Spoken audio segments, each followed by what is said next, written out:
Arihaw, magluluto po ako ng nilagang pata na may kibal. Yan.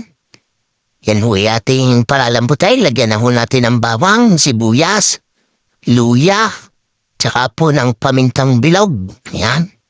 Lalagyan po natin yan ng tubig at atin hong palalambutin yan. Yan. Lagyan na ho ng tubig. Yan.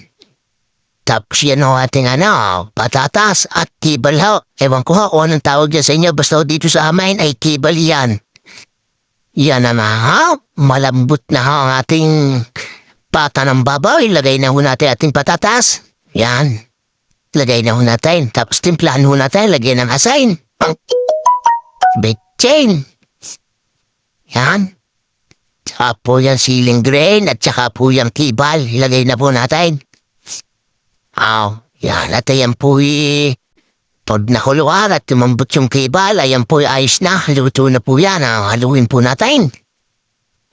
Malambot na rin ho yung patatas Yan na nga luto na po yan. Sarap na naman ay kakain din yan na ating nilagang pata ng baboy na may kibal. Kain na po tayo. Wow!